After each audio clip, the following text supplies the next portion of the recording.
औज़ुबिल्लाहिमिनश्शैतानिर्रजीम बिस्मिल्लाहिर्रहमानिर्रहीम।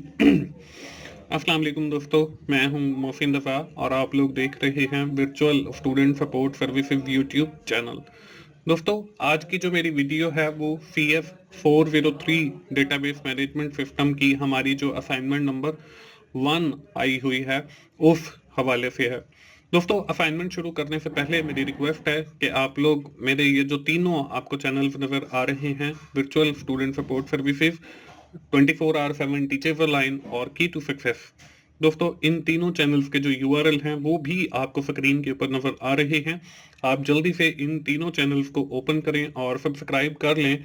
यहाँ पे बहुत अच्छा कंटेंट आपके लिए अवेलेबल है जिससे आपको काफ़ी कुछ सीखने का मौका मिलेगा। दोस्तों, हम वापस आते हैं अपनी assignment CS 403 database management system के हवाले से, जो हमारी फाइल 2020 की आई हुई है। हम सबसे पहले जो है अपनी इस असाइनमेंट की रिक्वायरमेंट्स को देख लेते हैं। दोस्तों, इस असाइनमेंट के अंदर हमें एक केस दिया गया है। In this technological era manually managing and system in the time consuming task, कि हम जो है एक ग्लोबल विलेज के अंदर रह रहे हैं जहाँ पे टेक्नोलॉजी का दौर है और यहाँ पे मैनुअल काम करना जो है वो बहुत काम कॉस्टली भी है और टाइम कंज्यूमिंग भी है। A construction company name as global construction wants to computerize their manual system so that they can easily and effectively manage their employees, clients, project and finance। एक कंपनी है जो अपने manual system को जो है computerise करना चाहती है। It will be beneficial for the both and client company. ये जो है बात, ये क्लाइंट के लिए भी फायदेमंद है और कंपनी के लिए भी। Company have different employ who work in the different project. Company के बहुत सारे एम्प्लॉयज हैं जो डिफरेंट प्रोजेक्ट्स के ऊपर काम करते हैं। Global construction database system will store all the information in an organized manner by the following below business rules। वो जो ग्लोबल कंस्ट्रक्शन कंपनी है उनका एक डेटाबेस है in which they have stored the information related to their clients, managers and employees। अब client से related क्या information store करते हैं? Client can visit the website, view complete project detail and client review feedback about the project, place an order, filling the order form, giving view feedback। Client जो है वो website को visit करते हैं, वहां पे अपने ऑर्डर करते हैं प्रोजेक्ट के हवाले से बाय फिलिंग कंप्यूटराइज्ड फॉर्म। उसके बाद जो है प्रोजेक्ट जब उनको डिलीवर किया जाता है तो उसके बाद वो उसको रिव्यू करने के बाद फीडबैक देते हैं। इसके बाद जो दूसरा है इसके अंदर वो मैनेजर हैं, यूजर। इसमें मैनेजर जो है, manager can assign project to the employ, view assign project. Manager जो हैं वो प्रोजेक्ट को असाइन करेंगे टू द एम्प्लॉयज और manager also view place order. और मैनेजर जो है वो जो क्लाइंट की तरफ से ऑर्डर मिले हैं उनको वापस डिलीवर भी करेंगे। दे कैन एक्सेप्ट और कैंसिल एन ऑर्डर, ये ऑर्डर को भी एक्सेप्ट करेंगे और ऑर्डर को कैंसिल भी कर सकते हैं। ही can also generate the receipt, client will be view and download the receipt. और ये जनरेट भी करेंगे रिसिप्ट को, यानी रसीद को, जो उनके प्रोजेक्ट की कॉस्ट होगी उस हवाले से। और जो क्लाइंट है वो उसको डाउनलोड भी कर सकता है और मैनेजर भी डाउनलोड कर सकता है। इसके बाद जो है वो एक यूजर है एम्प्लॉय।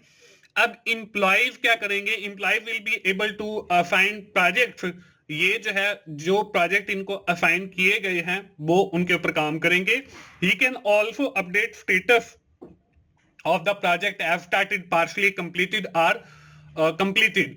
ये जो है ये उस प्रोजेक्ट के हवाले से स्टेटस भी अपडेट करेंगे। प्रोजेक्ट कब स्टार्ट हुआ है, प्रोजेक्ट के ऊपर कितना काम कंप्लीट हो चुका है और आया कि वो अभी और टाइम लगेगा उसको कंप्लीट होने में, या प्रोजेक्ट कंप्लीट हो चुका है, ये सारा जो स्टेटस है ये एम्प्लॉयज अपडेट करेंगे। तो दोस्तों, ये है हमारा केस। इसको मैंने पढ़ा इसलिए है क्योंकि हमारी आगे जो इसकी रिक्वायरमेंट्स हैं, जब तक हम इस पूरे केस को नहीं पढ़ेंगे तो हमें जो वो रिक्वायरमेंट है वो हम इसकी पूरी नहीं कर सकेंगे। क्योंकि इसी केस के अंदर से ही जो है हमने आगे जो हमारी रिक्वायरमेंट्स हैं, वो जो डायग्राम्स बननी है, उनके अंदर जो डिटेल लिखी जानी है वो इसी केस से लिखी जानी है। तो मैं आप लोगों को यही कहूंगा, आप एक बार नहीं, दो बार नहीं, 3 बार उस वक्त तक इसको पढ़ें जब तक आपको सारी जो रिक्वायरमेंट्स हैं वो इससे निचोड़ निकाल नहीं लेते। आप इसको बार बार रीड करेंगे तो आपको हर बार जो है वो एक नई चीज जो है इसके अंदर मिलेगी, जो आपको लगेगा कि ये मुझे अपनी डायग्राम के अंदर ऐड करनी चाहिए। तो आप इसको बार बार पढ़िएगा, इंशाल्लाह आपको जो है वो समझ आ जाएगा कि कौन कौन सी ऐसी इंफॉर्मेशन है जो हमने जो है अपनी डायग्राम्स के अंदर ऐड करनी है। इसके बाद दोस्तों इस केस की हमारे पास दो रिक्वायरमेंट्स हैं। The first one is the draw the context level diagram, हमने जो है कॉन्टेक्स्ट लेवल डायग्राम बनानी है, और दूसरा है ड्रा लेवल 0 DFD, यानी कि हमने लेवल 0 डायग्राम बनानी है, डेटा फ्लो डायग्राम। अब ये दोनों जो रिक्वायरमेंट हैं हम सॉल्यूशन में देखेंगे दोस्तों। हम बढ़ते हैं अपने इस असाइनमेंट के सॉल्यूशन की तरफ। First of all we have seen the context level diagram, हम जो है सबसे पहले कॉन्टेक्स्ट लेवल डायग्राम देखेंगे, उसके बाद जो है फिर वो लेवल 0 वाला देखेंगे। तो कॉन्टेक्स्ट डायग्राम बनाने के लिए मैं आपको बताता चलूं, हमने केस पढ़ा है, केस के अंदर से आपने सबसे पहले जो इसकी एंटिटीज बन सकती हैं वो आपने निकालने हैं, या जो इस सिस्टम के या एप्लीकेशन के मेन यूजर होंगे उनको भी हम एंटिटीज ही कहेंगे।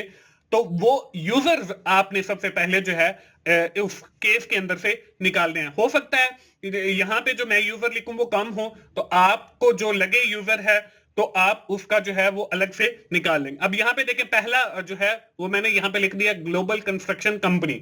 इसके बाद देखें यहाँ पे एडमिन एक यूजर है, एडमिन मैंने इसलिए निकाला है क्योंकि इस केस के अंदर तो एडमिनिस्ट्रेटर जो है वो कहीं पर लिखा हुआ नहीं है, लेकिन चूंकि इस वेबसाइट को या इस पूरे डेटाबेस को कोई ना कोई तो मैनेज करेगा ना, तो वो जो साहब या वो बंदा या वो यूजर जो डेटाबेस को मैनेज करेगा उसको हम एडमिनिस्ट्रेटर या एडमिन कहेंगे, इसलिए मैंने यहां पे एडमिन लिख दिया। इसके बाद जो दूसरा यूजर है वो है हमारे पास क्लाइंट, जो हमें ऑर्डर प्लेस करेगा, हमारे ऑर्डर वापस रिसीव करेगा और फीडबैक देगा अपना ऑर्डर के ऊपर। इसके बाद तीसरा जो यूजर है वो मैंने लिखा है एम्प्लॉइज। अब एम्प्लॉइज जो है वो उनको प्रोजेक्ट्स असाइन किए जाएंगे जो क्लाइंट्स की तरफ से आएंगे और वो उनके ऊपर काम करेंगे और स्टेटस अपडेट करेंगे। इसके बाद जो अगले यूजर है वो है हमारे पास मैनेजर। अब मैनेजर जो है वो जो क्लाइंट ने ऑर्डर्स दिए हैं प्रोजेक्ट के उनको व्यू करेंगे, और उनको व्यू करने के बाद उनको वो कैंसिल कर सकते हैं या एक्सेप्ट करते हैं। अगर एक्सेप्ट करते हैं तो वो फिर जो है एम्प्लॉइज को असाइन कर देंगे कि आप इस प्रोजेक्ट के ऊपर जो है वो काम करें। ये जब आप लोग एंटिटीज निकाल लेंगे या यूजर्स निकाल लेंगे, जरूरी नहीं है कि आपने ऐसे ही बिल्कुल ऊपर नीचे भी आप रख सकते हैं। क्लाइंट को ऊपर रख लें, एम्प्लॉयज को ऊपर रख लें, मैनेजर को नीचे रख लें, या मैनेजर को लेफ्ट साइड में ले जाएं। तो आप इन यूजर्स को आगे पीछे भी कर सकते हैं, लेकिन जो डायग्राम है वो तकरीबन आपकी ऐसी होगी कि दरमियान के अंदर आपका डेटाबेस बनेगा, ग्लोबल कंस्ट्रक्शन डेटाबेस भी आप लिख सकते हो। तो आपने ये चेंजेस जरूर करनी है वरना सबका 0 आ जाना है। तो उसके बाद हम लोगों ने जो है इन एंटिटीज से जो है जो यूजर जो काम करता है वो हमने उसका रिलेशनशिप शो करना है डेटाबेस के साथ। दोस्तों मैं आपको बताता चलूं कि मेरा एक और YouTube चैनल है जिसका नाम 24/7 टीचर्स ऑनलाइन है। इसके ऊपर मेरे अपने डेटाबेस के कुछ लेक्चर, मतलब 8-10 लेक्चर हैं आई थिंक, वो अवेलेबल हैं। वो आप सुन लें, वो आपको मिड टर्म की तैयारी में भी काफी हेल्पफुल रहेंगे, और ये जो आपकी असाइनमेंट आई है इस हवाले से भी आपको काफी हेल्पफुल रहेंगे। तो आप 24/7 टीचर्स ऑनलाइन पे जाएं, और उसका जो URL है डिस्क्रिप्शन में भी मौजूद है, आपको मैंने जो है वो शुरू में भी दिखाया था। तो आप उस चैनल को भी जरूर सब्सक्राइब करें, और वहां पे जो लेक्चर्स अवेलेबल हैं आप उनसे फायदा उठाएं। तो यहाँ पे देखें, हम सबसे पहले क्लाइंट को देखेंगे। क्लाइंट जो है वो गिव फीडबैक, या आप यहाँ पे ये भी लिख सकते हो कि क्लाइंट जो है वो ऑर्डर देगा। तो यहाँ पे व्यू प्रोजेक्ट है, तो क्लाइंट जो है जब प्रोजेक्ट कंप्लीट हो जाएगा उसको वापस डिलीवर किया जाएगा तो वो प्रोजेक्ट को व्यू भी कर सकता है। अब यहाँ पे जो है मैंने सिर्फ 2 चीजें दिखाई हैं, एक गिव फीडबैक और एक व्यू प्रोजेक्ट। ये सिर्फ आपको एक आइडिया दिया। हमने यहाँ पे जो है वो सारी ही दिखानी है कि ऑर्डर प्रोजेक्ट, फिर वापस receive project, give feedback project, फिर आपने रिसीव रिसीट। तो ये सारे आप यहाँ पे दिखाएंगे। इसके बाद जो दूसरा यूजर है वो, उसके बारे में हम देखते हैं। वो हमारे पास एम्प्लॉय है। तो यहाँ पे देखें, एम्प्लॉय जो है जो प्रोजेक्ट उसको असाइन किया जाएगा वो उसको व्यू करेगा और फिर उसको कंप्लीट करके जो है वापस दे देगा। ये देखें उसकी तरफ एरो जा रहा है। तो यहाँ पे भी मैंने 2 दिखाए हैं सिर्फ आइडिया देने के लिए। तो आप लोग जो है यहाँ पे जो है वो और भी डाल सकते हैं, असाइन प्रोजेक्ट की डाल सकते हैं, अपडेट स्टेटस की डाल सकते हैं, तो और भी आपने यहाँ पे दिखाने हैं। इसके बाद अगला जो है वो है मैनेजर। अब मैनेजर जो है, मैनेजर क्या करेगा, मैनेजर जो है उसके बाद एडमिन, पहले यहाँ पे उसके मैंने दिखा दिए। एडमिन जो है वो सारे यूजर्स को मैनेज करेगा, और उसके बाद जो है एडमिन जो है वो मेंटेन यूजर्स और यूजर की लिस्ट जो है वो भी देख सकता है। तो इसके भी मैंने 2 दिखाए हैं सिर्फ आपको आइडिया देने के लिए। इसके बाद मैनेजर है, मैनेजर भी जो है वो मुख्तलिफ काम सर अंजाम देगा इसके अंदर। तो यहाँ पे पहले जो है वो मैंने रिसीव प्रोजेक्ट का लिख दिया है, जो उसे क्लाइंट की तरफ से ऑर्डर मिलेगा उसको रिसीव करेगा और फिर जो है उसको असाइन कर देगा एम्प्लॉय को। तो यहाँ पे भी मैंने 2 लिखे हैं, तो आप और भी डाल सकते हैं, receive order, accept order, cancel order, तो ये बहुत सारे और भी बन जाएंगे। तो इस तरीके से जो है एक शक्ल बनेगी जो आपकी कॉन्टेक्स्ट लेवल डायग्राम होगी। इसके बाद अगली जो हमारे पास डायग्राम है वो है हमारे पास DFD यानी कि data flow diagram, zero level diagram. अब ये भी तकरीबन आपकी उसी से मिलती जुलती है, लेकिन इसके अंदर हमें फ्लो का पता चलता है कि कैसे एक ऑर्डर आएगा और कैसे वो फुलफिल होगा और कैसे जो है वो कंप्लीट होकर वापस क्लाइंट तक जाएगा। दोस्तों इसके साथ ही मैं आपको बताता चलूं कि हर बंदे को मतलब मुझसे यही शिकायत होती है कि मेरी फाइल्स नहीं होती। तो मैं जितनी भी वीडियोस अपलोड करता हूं उनकी फाइल्स नहीं होती। मैं ये फाइल्स उन लोगों के लिए बनाता हूं जो लोग मुझे कुछ ना कुछ पे करते हैं, जो लोग जॉब होल्डर हैं, जिनके पास टाइम नहीं है असाइनमेंट्स बनाने का, तो मैं उनके लिए बनाता हूं। और साथ में आप लोगों के लिए भी ये वीडियो बना के अपलोड कर देता हूं ताकि आप लोगों का भी फायदा हो जाए। तो जो जॉब होल्डर हैं और वो असाइनमेंट्स बनवाना चाहते हैं तो मैं ये असाइनमेंट्स भी बना के देता हूं। तो डिस्क्रिप्शन में मेरा नंबर दिया गया है, आप मेरे साथ कांटेक्ट कर सकते हैं। मैं इंशाल्लाह आपको फाइल्स बना के दूंगा, लेकिन उसके अगेंस्ट जो है आपसे कुछ ना कुछ चार्ज भी करूंगा। इसके बाद दोस्तों लेवल 0 डायग्राम के अंदर देखें, हमने वही जो हमने यूजर आइडेंटिफाई किए थे उनका फ्लो दिखाना है कि कैसे काम होगा और कैसे इस ऑर्गेनाइजेशन की वर्किंग है। तो यहाँ पे देखें, सबसे पहले मैंने क्लाइंट लिखा है। तो क्लाइंट जो है वो सबसे पहले उस वेबसाइट के ऊपर या उस सिस्टम के ऊपर लॉगिन होगा, और ये जो क्लाइंट की इंफॉर्मेशन है ये हमारे डेटाबेस के अंदर स्टोर होगी। और वो जो at the time of log n वो जो यूजर नेम देगा और पासवर्ड देगा वो वेरीफाई किया जाएगा क्लाइंट के डेटाबेस से। तो यहाँ पे डेटा डीएफ जो है वो डेटा स्टोर को रिप्रेजेंट कर रहा है, और ये जो डेटा है हमारी डेटाबेस के अंदर मौजूद है। इसके बाद जब क्लाइंट लॉगिन हो जाएगा तो वो एक प्रोजेक्ट का ऑर्डर प्लेस करेगा। तो यहाँ पे मैंने प्रोसेस दिखाया है ऑर्डर प्रोजेक्ट के लिए। अब जब प्रोजेक्ट ऑर्डर हो गया तो प्रोजेक्ट जितने भी ऑर्डर, अब एक क्लाइंट तो नहीं है, बहुत सारे क्लाइंट्स होंगे तो वो बहुत सारे प्रोजेक्ट्स के ऑर्डर करेंगे। तो ये भी जो प्रोजेक्ट के ऑर्डर हैं ये हम कहीं ना कहीं पे स्टोर करवाएंगे। यहाँ पे देखें डीएफ डेटा स्टोर आ गया, और ऑर्डर प्रोजेक्ट के नाम से जो है वो डेटाबेस के अंदर वो सारे ऑर्डर्स स्टोर हो गए। इसके बाद जो है अब एक्टिविटी शुरू होती है मैनेजर की। अब मैनेजर क्या करता है, मैनेजर जो है वो इस जो ऑर्डर्स आए हुए हैं क्लाइंट्स के डिफरेंट, वो उनको व्यू करता है प्रोजेक्ट्स को कि किस किस प्रोजेक्ट के क्लाइंट के ऑर्डर आए हुए हैं।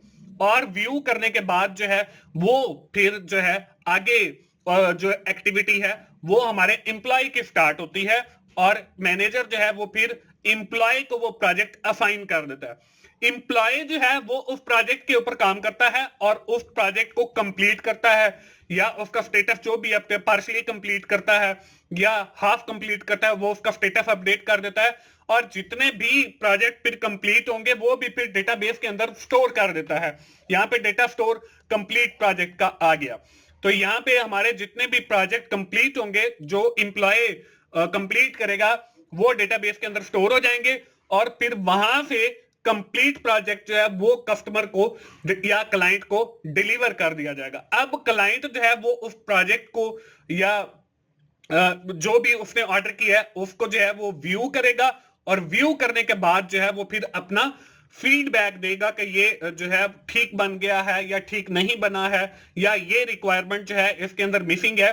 तो वो जो फीडबैक देगा वो मैनेजर जो है वो फिर उस फीडबैक को देखेगा, और देखने के बाद अगर कंप्लीट हो गया प्रोजेक्ट तो खत्म हो गया, और अगर जो है उस प्रोजेक्ट के अंदर मजीद कुछ चेंजेस की जरूरत है तो वो उस प्रोजेक्ट को दोबारा उसी एम्प्लॉय को असाइन कर देगा और फिर दोबारा से जो है ये उसी सर्कल के अंदर आ जाएगा, दोबारा बनेगा, दोबारा क्लाइंट को डिलीवर होगा, फिर वो रिव्यू करेगा, फिर वो फीडबैक देगा। इसी तरीके से ये कंप्लीट प्रोसेस जो है, कंप्लीट फ्लो चलेगा। दोस्तों इसके बाद आखिरी जो हमारे पास यूजर था वो हमारे पास था एडमिन। अब एडमिन जो है वो हमारे इन सारे यूजर्स को मैनेज करेगा। ये यहां पे देखें मैंने लिख दिया मैनेज यूजर, क्लाइंट को भी मैनेज करेगा। क्लाइंट जितने भी हैं, किसी क्लाइंट को डिलीट करना है, किसी क्लाइंट को जो भी करना है क्लाइंट्स का, वो ये किसी क्लाइंट को पासवर्ड भूल गया वो उसको पासवर्ड रीसेट करके देगा। इसी तरह मैनेजर के हवाले से मैनेजर की प्रोफाइल अपडेट कर सकता है, उसका पासवर्ड चेंज कर सकता है। इसी तरह वो एम्प्लॉयज की भी मैनेज करेगा, उनकी प्रोफाइल्स को, उनके पासवर्ड को, और सारी जो है वो सारी एक्टिविटीज करेगा। तो ये हमारे पास एक लेवल 0 डायग्राम बन जाती है। तो दोस्तों ये थी हमारी असाइनमेंट। मुझे उम्मीद है आप लोगों को आइडिया मिल गया होगा असाइनमेंट कैसे बनानी है। अगर किसी ने बनवानी है तो वो मेरे साथ कांटेक्ट कर सकता है, डिस्क्रिप्शन में मेरा व्हाट्सएप का नंबर दिया हुआ है। तो दोस्तों आखिर में मैं फिर यही कहूंगा कि आप जो है वो 24/7 टीचर्स ऑनलाइन को और की टू सक्सेस को जरूर विजिट करें, और वहां पे जो लेक्चर्स या मेरी वीडियोस अवेलेबल हैं आप उनसे जरूर फायदा उठाएं। दोस्तों मिलते हैं अगली किसी असाइनमेंट सोल्यूशन के साथ या जीडीबी सोल्यूशन के साथ। उस वक्त तक के लिए मोहसिन भाई को इजाजत दीजिए। थैंक यू वेरी मच दोस्तों, अल्लाह हाफिज।